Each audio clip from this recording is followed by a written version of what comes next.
Bueno, y ahora estamos aquí con Rubén Fernández de Cepi, que es empresario, es escritor, es referente político también de la Unión Cívica Radical, una persona muy interesante con quien vamos a charlar de distintos temas que tienen que ver con la realidad argentina, que tienen que ver con la realidad de la provincia, con la política, con las pymes.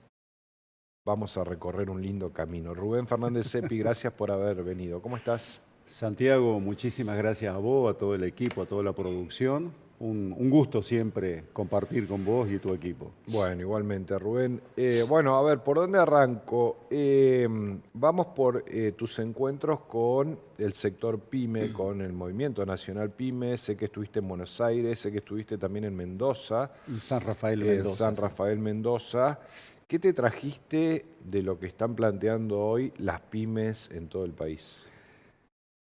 Mira, la situación está complicada, ¿no? Ujú. Se está acomodando la macroeconomía, Sí. hay factores interesantes en cuanto a la baja de la inflación, en cuanto a un pseudo superávit, que tampoco es tan así, pero se está descuidando mucho la microeconomía. Ujú. Las pymes estamos en una situación realmente difícil, hay una gran carga impositiva, hay una gran carga laboral, se ha abierto la importación, con lo cual muchos sectores se están resintiendo, entonces no la estamos viendo fácil, esa es la realidad. Vos salís hoy día a la calle a comprar una cubierta de un camión, Sí. sale entre 500 y 800 mil pesos. Cuando te pones a pensar que en algunos lugares la jubilación mínima es 300 mil pesos, vos decís, hay algún tipo de desfasaje. Buscás una pieza de la caja de cambio, bueno, y así en todo. Entonces, el empresariado pyme, el comerciante, el emprendedor, no la tiene fácil. Y eso es lo que ya desde hace varios años, Sí. nosotros primero como el clúster Pymes Neuquinas, de alguna forma nos asociamos a nivel nacional con el MONAPI, que es el Movimiento Nacional de Pymes, por medio del cual, con representación nacional, se ha elaborado una ley nacional, una ley PYME, o sea, lo que pretendemos que sea una ley PYME, que alivie un poco esta situación. Vos pensás que hoy, con tanto empleo informal, si hubiese una ley PYME interesante, yo creo que las pymes estamos en condiciones de poner en blanco 2 o 3 millones de personas en lo inmediato y empezar a lograr un círculo virtuoso que lleve a ver ese otro aspecto de la economía que hoy nos está tocando tan de fondo. A ver, son las mayores empleadoras del país, tengo más del 80%. Sí, 75% 75% aproximadamente. del empleo del país. El empleo del país y un Eh, 45% del Producto Bruto sale por medio de las pymes. el tema es que bajo el consumo, producto del ajuste, de la disminución de la masa circulante que lleva adelante el gobierno a partir de la no emisión, pero la carga impositiva sigue siendo la misma, digamos. Ahí están pagando las dos caras de la moneda las pymes, ¿no? Exactamente. Hablábamos con el presidente, con Alejandro Bestani, que es el presidente del grupo Inca, de las empresas Inca de productos alimenticios, a su vez un gran referente en este sentido. Y decíamos, es como que los costos te están apurando para arriba y los precios te están apurando para abajo, porque baja el consumo, tenés que vender más, a su vez vienen las importaciones, que en el caso de las importaciones, Santiago, esto es muy interesante. Si vos fabricás este vaso y lo querés vender al mercado exterior, no siempre compite la empresa argentina con la empresa china o la empresa estadounidense. Compite el Estado también. Claro. El Estado en cómo te ayuda a vos o no te ayuda O a te fabricar este encarece el vaso. producto, O te claro. encarece el producto. Entonces es lucha de estados contra estados. Tenemos que situarnos en un marco internacional para ver qué es lo que está pasando. Entonces tampoco es que haya que abrir las importaciones indiscriminadamente. Y mira este dato que te voy a aportar, no sé si lo conocías. Desde el año pasado a este año hay muchos cortes de carne, vacuna, bovina, ovina, en donde las importaciones han aumentado entre un 2, un 5 y hasta un 10. No, iba a decir un 10%, me estaba por equivocar. 10 veces más que el año pasado. ¿No tenemos que reflexionar un poco en esto? Un país, Argentina, la pampa húmeda del mundo, el granero del mundo, de pronto importando carnes, aviar, vacuna y de todo tipo. Entonces, tenemos que ajustar muchas variables. El otro tema es el empleo, ¿no? La reforma laboral de la que se debería discutir en este país tiene que ver con el encarecimiento de justamente el costo laboral que lleva a que muchos vayan a la economía informal, no porque quieran estar en la ilegalidad, sino porque es la única manera de no quebrar, básicamente, ¿no? Sí, también en esto hay muchos factores, ¿no? La pirámide de trabajadores que sostienen de trabajadores activos que sostienen a los pasivos, a los jubilados, cada vez más chica, Sí. La base es más chica, entonces tenemos menos jubilaciones y el sistema previsional hay que tratarlo con mucho cuidado porque es un sistema que está yendo como un quebranto muy grande. Ya de hecho en muchos lados, aquí en el propio Neuquén, está quebrado si vos vas a los números reales. Entonces hay que hacer una base más sólida y de mayor cantidad. Indudablemente se habla siempre de 3,5 trabajadores activos por cada pasivo. Hoy es mucho menor ese número, se puede chequear con gente que esté más actualizada en el tema. Y esto produce ese desfasaje. Entonces, es innegable que tenemos que ir a una base mayor y para eso tenemos que facilitar que, en este caso las pymes, que son las mayores empleadoras, Sí. tengan facilidades para tomar gente. Esta es la gran discusión, pero esto no es sacar beneficios a los trabajadores, ni mucho menos. Porque muchas veces, y es un tema complicado que hasta en mi propio partido a veces tenemos discusiones casi irreconciliables, pero la persona que tiene una pyme, que cuando Sí. hablamos de pyme, es Santiago Montórfano, que mañana puso una panadería y necesita un hornero, necesita Sí. alguien que venda, necesita alguien que esté en el mostrador. Entonces, cada persona empieza a hacer una pyme o una micropyme. Es un vecino, cualquiera de nuestros Claro. vecinos, cualquiera de nuestros Que amigos. emprende, digamos, ¿no? Claro, y de pronto vos me tomás a mí de empleado y si yo te cumplo y soy bueno en lo que hago, vos no me vas a querer echar. O sea, uno no tiene que partir de la base que hay que buscar leyes para permitir que se eche más fácil. Porque nadie quiere echar a nadie. Claro. Vos cuando tenés que... Suponte yo tengo camiones. Si tengo un buen chofer, ¿no te crees que lo quiero echar? Al contrario, le pago más de lo que la ley me dice para que esa persona esté mejor. Si a mí me va bien, a él también le tiene que ir bien. Y si a mí me va bien porque él me hace un buen servicio, lo tengo que compensar como tiene que ser. Claro. Entonces, tenemos que salir de esa idea.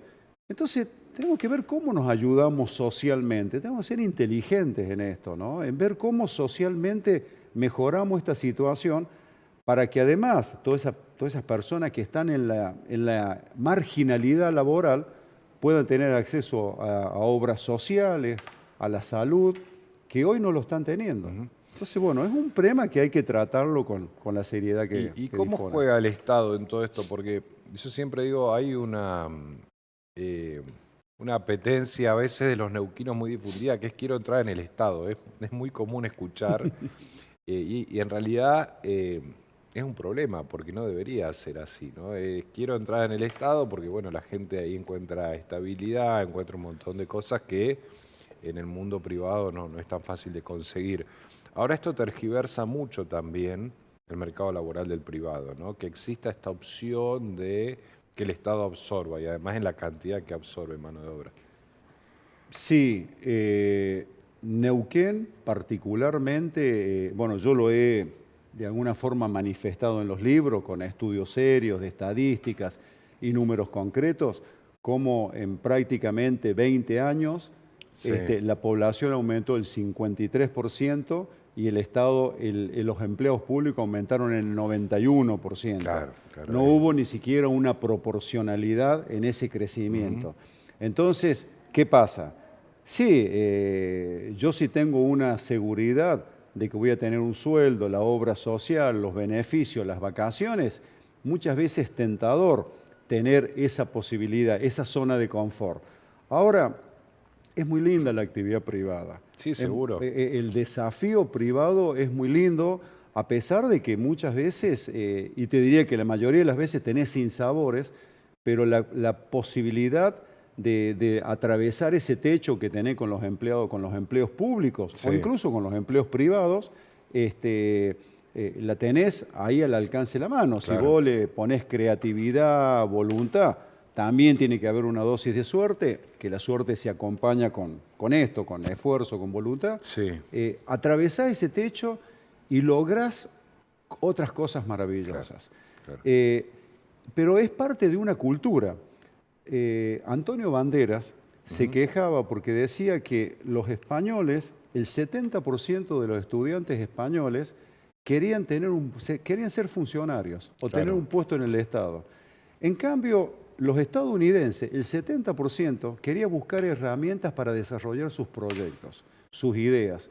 Yo creo que a nosotros lo que nos falta es eso, es darnos cuenta de que podemos lograr muchas cosas en la vida y que necesitamos desarrollarnos. Y para desarrollarnos tenemos que juntar herramientas y no caer en un cargo público o en un cargo privado. Hay que anotar en esto también la responsabilidad de la dirigencia política, ¿no? Porque mucho de esto termina siendo así porque el clientelismo político Totalmente fomenta esto de engrosar el Estado por conveniencias coyunturales y no porque tengan una idea de una administración determinada.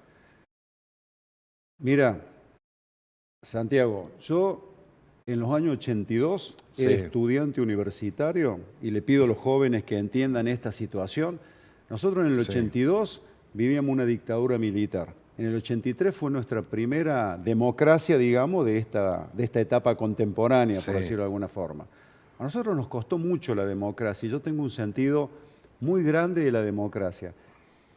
Esto lo quiero enmarcar para decir que lo que voy a decir no va en contra de la democracia, sino en contra de las personas o muchas de las personas que tuvimos en democracia, que como bien vos decís, hay muchos políticos que tergiversaron toda la historia esta de lo que es la política, cambiaron lo que es la historia de la política y no fue buena la política argentina en general en los últimos años. Porque en vez de propender a eso, a que el ser humano se desarrolle, a que el ser humano tenga sueños, lo fue encapsulando en esto, en el clientelismo político. Nunca tan bien dicho lo que vos comentaste, lo que vos dijiste, porque se produjo un clientelismo político en base al Estado que ha ido en detrimento de nuestra sociedad.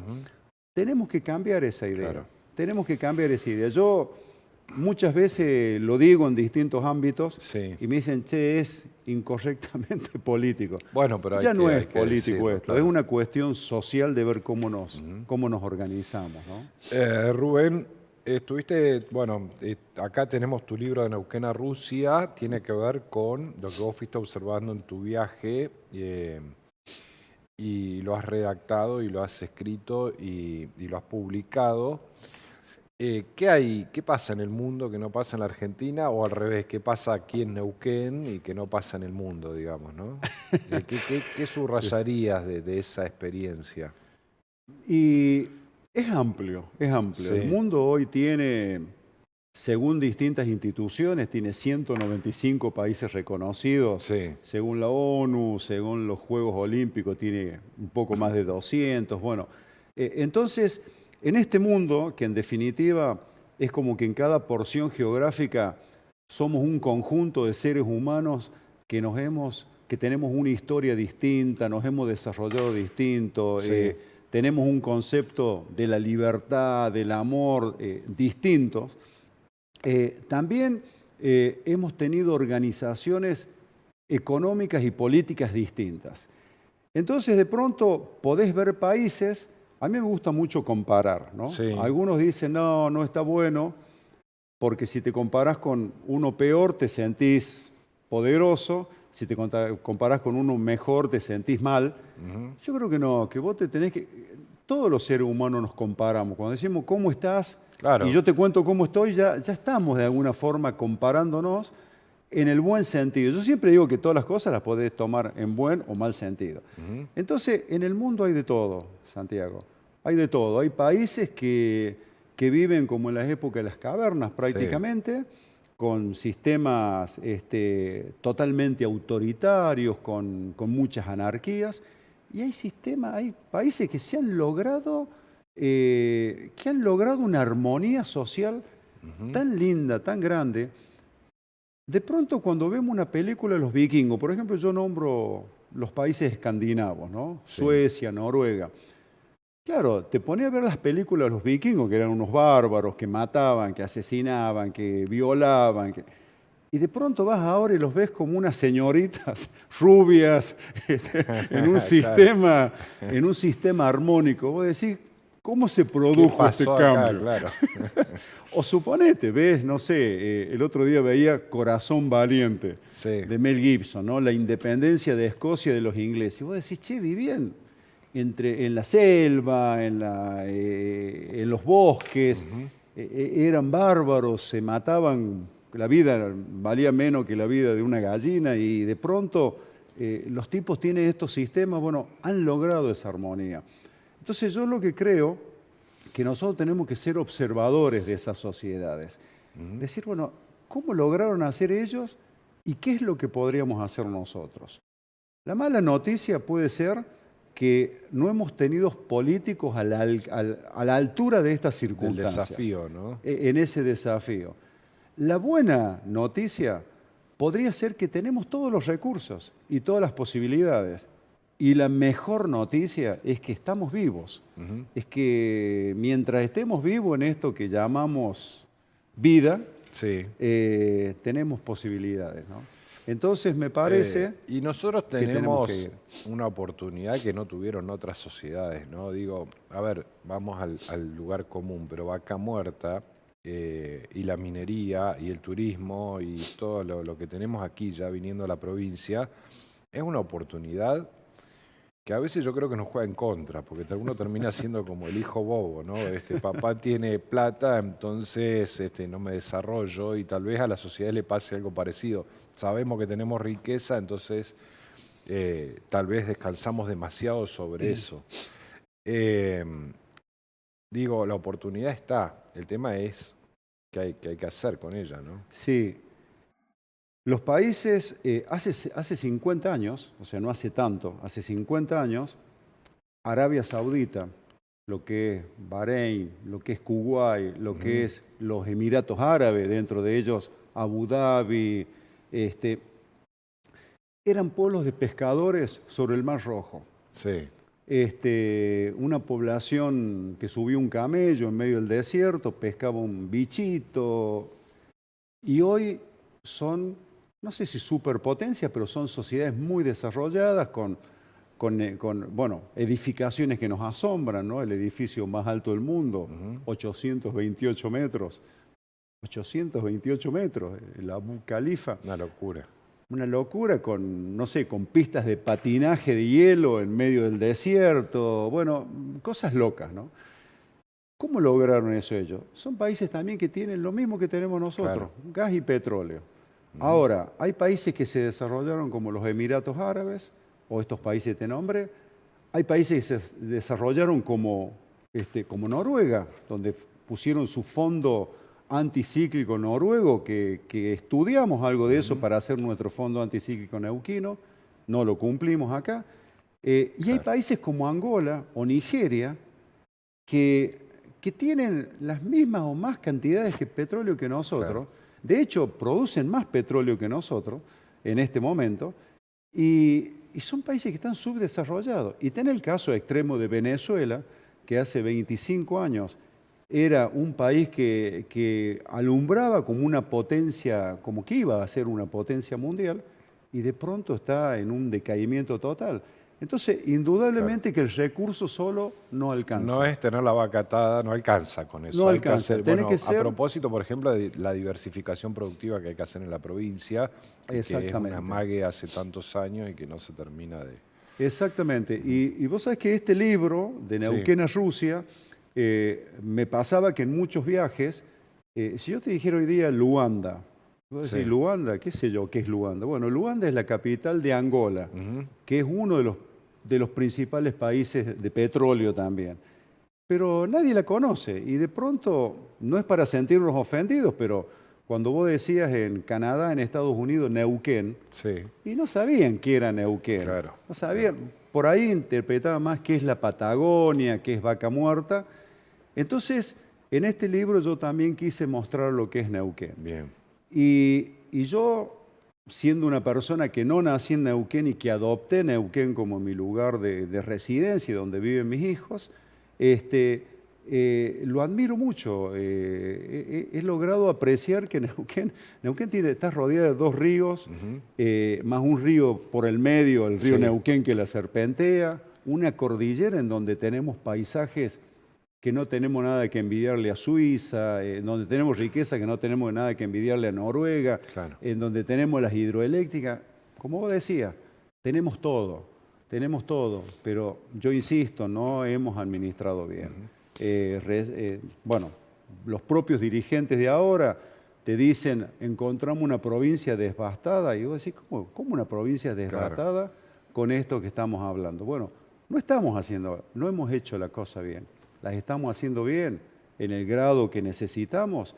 Esa es la discusión inteligente que tenemos que tener. Contame tu nuevo libro, que sé que estás trabajando a partir de nuevos viajes en un nuevo libro, además de Neuquén a Rusia, que lo publicaste cuando el año pasado. El año pasado, sí. ¿Este año vas a publicar, alcanzás a publicar uno nuevo? Y ¿Estás trabajando en eso? Estoy trabajando en eso, pero la verdad que estoy muy involucrado en el tema empresarial también y me ha quitado mucho tiempo eso, pero bueno, es un desafío muy lindo. El nuevo libro en el que estoy trabajando se va a llamar De Neuquén a Centroamérica. Bien, estuviste en Centroamérica haciendo una experiencia parecida a la que hiciste cuando fuiste a Rusia, Sí, ¿no? sí, estuve 2 meses con pasaje de ida a Panamá, el primer país después de Colombia, y recorriendo en forma terrestre los 7 países centroamericanos del Istmo, o sea, Panamá, Costa Rica, Nicaragua, El Salvador, Guatemala, Honduras y Belice, ¿no? Belice, que es un desprendimiento de Guatemala, y sur de México. O sea, saqué pasaje de ida a Panamá, vuelta desde sur de México. Me tomé un tiempo que yo creía que 2 meses iban a ser suficientes y la verdad que me faltó tiempo. Me faltó tiempo. Y en este viaje pasó algo muy lindo, que la Sociedad de Grandes Poetas Iberoamericanos, cuando supo del viaje, me nombró como un representante, como un mensajero. Entonces, en Panamá, Costa Rica, Nicaragua y El Salvador pude hacer presentaciones del libro. Tuve encuentros con poetas, con escritores, con muchos artistas también. Qué linda experiencia, digo, y además hermosa experiencia de vida. Tu trabajo por ellos, ¿no? Hermosa experiencia de vida. En toda Centroamérica este libro está online, así que se repartió online gratuitamente en universidades, en centros culturales. En Panamá estuve en el Ministerio de Educación dando una charla sobre el libro, contando lo que es Neuquén, contando lo que es Vaca Muerta. Así que la experiencia fue muy linda. En El Salvador, muy impactado con lo que fue las grandes reformas estructurales que está planteando Bukele. Sí, que es como el tema, ¿no?, que estamos mirando todos de esa región. Bueno, tuve una experiencia tremenda una noche saliendo de la capital, saliendo de un gran museo que han hecho. Voy a un restaurante y compartimos una mesa con una pareja salvadoreña. Que tiene 2 hijos, uno en Alemania y uno en Estados Unidos. Los chicos se fueron del país, están pensando en volver ahora. El hombre viajante, Entonces, ante una pregunta de decirle, ¿fue realmente el tema de las maras tan trágico como se cuenta? Para situarnos, El Salvador es 4 veces y media más chica que Neuquén, territorialmente, con 1,5 millones de habitantes y donde mataban unas 7.000 personas al año. O sea, un promedio de 20 personas por día. Mataban los delincuentes. Mataban por temas de inseguridad, de Sí, guerrilla, sí. de delincuencia, ¿no? Lo que ellos llaman la extorsión. Allá, la extorsión era, todos los negocios estaban extorsionados a pagar rentas, al viejo estilo mafioso. Sí. La vida humana no valía absolutamente nada. Y estas personas nos contaban que eran innumerables las escenas de personas descuartizadas y hasta personas en donde las cabezas se las ponían en los postes de los alambrados. Claro, una barbarie, digamos, ¿no? Era una barbarie total. Bueno, Bukele asume en el 19 y realmente pasa 2 años, a ver si no sé si me estoy equivocando con las fechas, pero pasa 2 años en donde se siguen produciendo todas estas cosas, hasta que un fin de semana, no se sabe muy bien si murieron entre 65 y 85 personas en 2 días. Entonces dijeron, muchachos, Hay que contar por lo pongamos sano. fin a esto. Bueno, ¿qué pasa? Se metieron presa 88.000 personas, ¿no? Por eso las cárceles que hicieron y todo. De esas 88.000 personas, 8.000 después de procesos quedaron libres porque en las redadas habían caído algunos. Hay 300 casos de violencia, de derechos humanos que lo están revisando. Entonces, en el mundo hay todo un debate, o sea, Bukele sí o Bukele no. Claro. O sea, ¿es un dictador o es un pacificador? Bueno, esos son los números.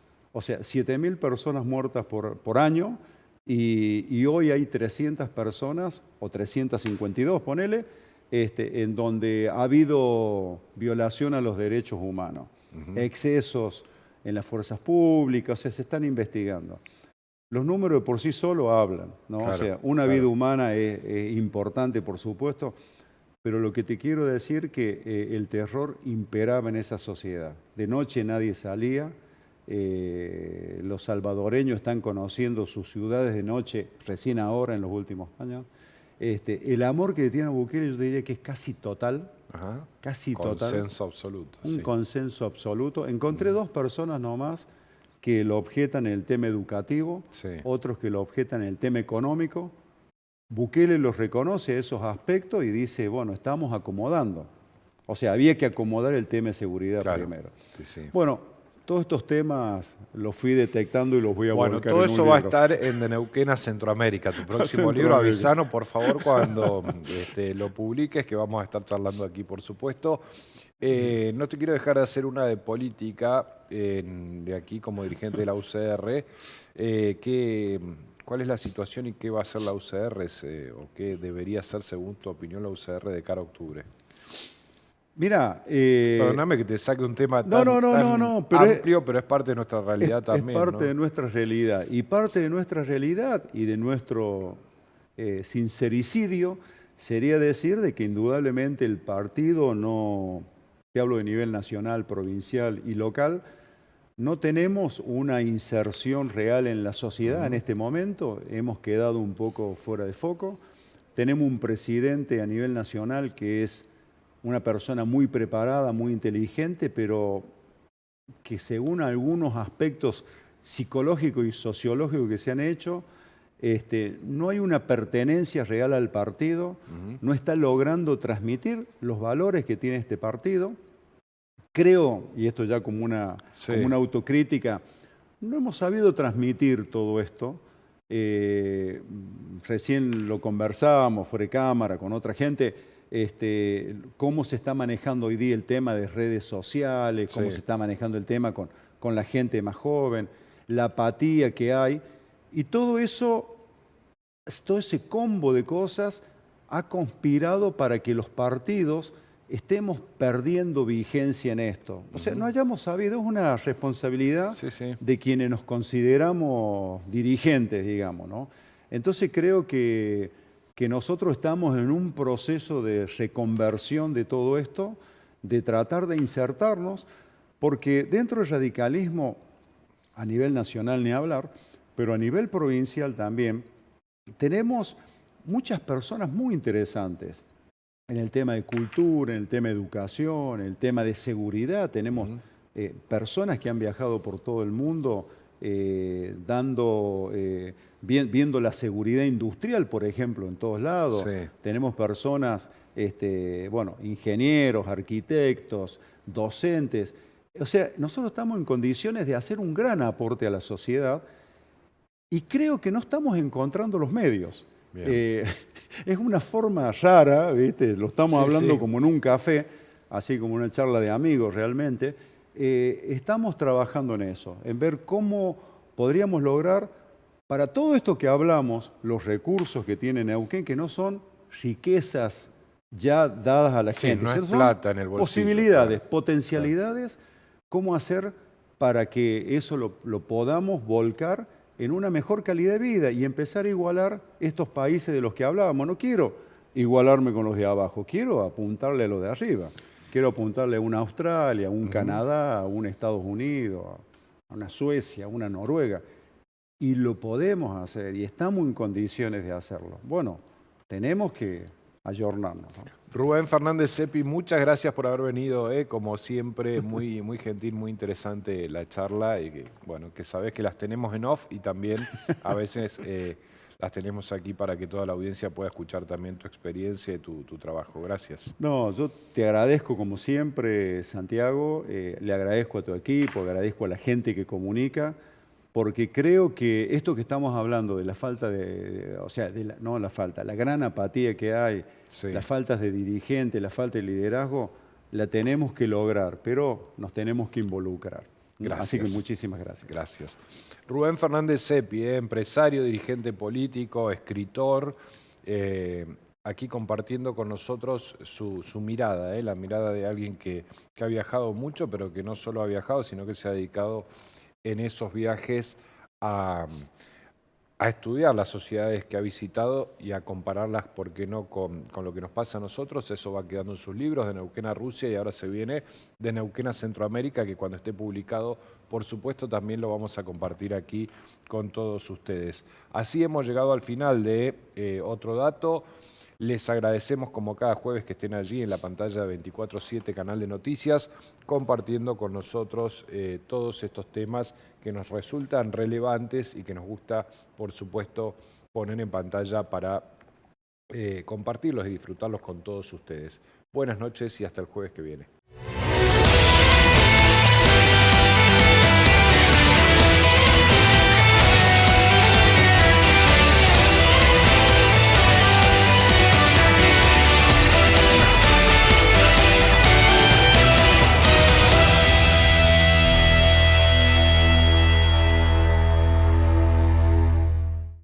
Neuquén Informa.